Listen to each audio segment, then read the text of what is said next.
Setelah menangkap 4 pelaku, polisi saat ini masih melakukan pengembangan untuk memburu pelaku lain.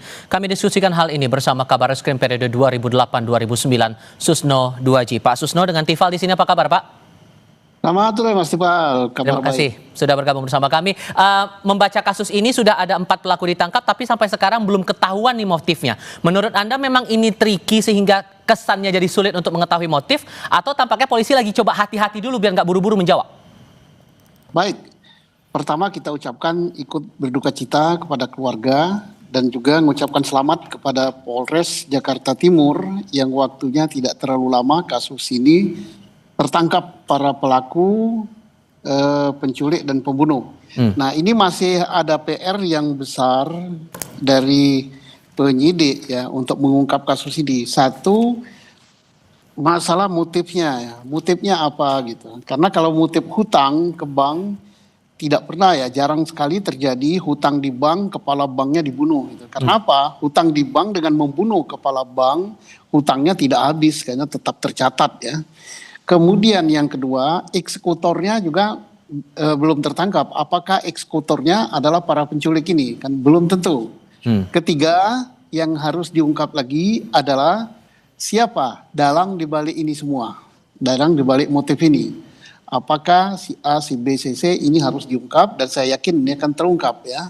Kemudian yang berikut adalah siapa yang sebagai spionnya si pelaku gitu. Kok bisa tahu bahwa si korban pada saat itu keluar dari kantor berada di mall apa di mana itu ya.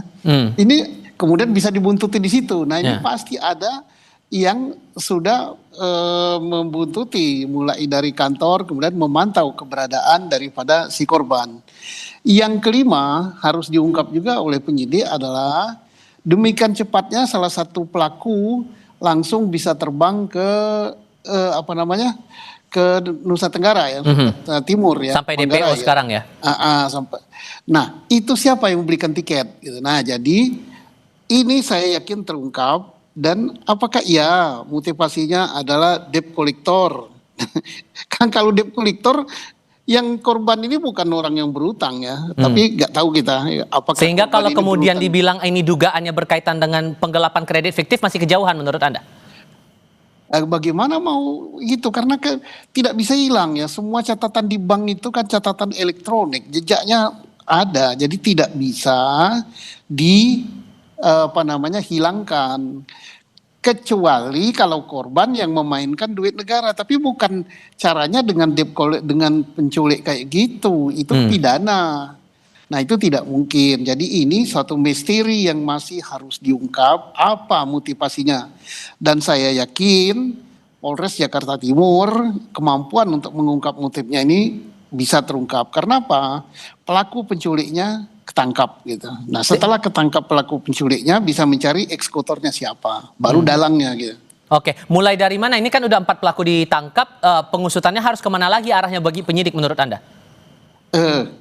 Pertama arahnya setelah ketangkap pelaku penculikan, tanya penyidik akan ungkap siapa eksekutornya, yang melakukan pembunuhannya itu siapa? Apakah mereka merangkap penculik dan pembunuh? Yang kedua, siapa dalangnya? Dalangnya itu artinya yang memesan gitu, yang memerintahkan. Kalau para penculik ini, saya yakin kecil sekali kemungkinan bukan mereka dalangnya gitu. Dan nggak mungkin bertindak sendiri menurut Anda? Iya, pasti ada dalangnya. Kemudian yang berikut, motivasinya apa sih? Nah, ini yang harus diungkap. Jangan dibelokkan utang piutang misalnya. Kecil gitu kalau utang piutang. Kan apakah yang punya utang itu adalah korban? Kalau yang punya utang orang lain kepada bank, kan tidak bisa ditiadakan hutangnya, menghapus hutangnya dengan membunuh korban. Itu kan bodoh sekali. Karena apa? Hutang ke bank itu 1 rupiah pun tetap tercatat gitu. Dan bisa jadi ini kaitannya dengan satu jaringan khusus? Kalau jaringan khusus, jaringan apa gitu? Ini ada yang harus diselidiki, ungkap dulu motivasinya apa gitu. Nah, karena korban ini kecuali kalau korban ini misalnya punya jaringan kejahatan ya, tapi tidak mungkin kalau dia punya jaringan kejahatan tidak mungkin dia dapat posisi jabatan yang bagus di bank pemerintah. Ya, jelas ini ada suatu motif tertentu yang mengakibatkan orang itu sakit gitu, sehingga dia harus dihilangkan nyawanya. Membaca kasus ini di mata Anda pribadi dan pengalaman Anda saat masih menjadi anggota Polri aktif, Pak, ini hal yang baru atau hal-hal semacam ini juga pernah terjadi sebelumnya? Oh, terjadi, tapi bukan motifnya bukan menghapus di bank ya. Pengalaman Anda gimana tuh?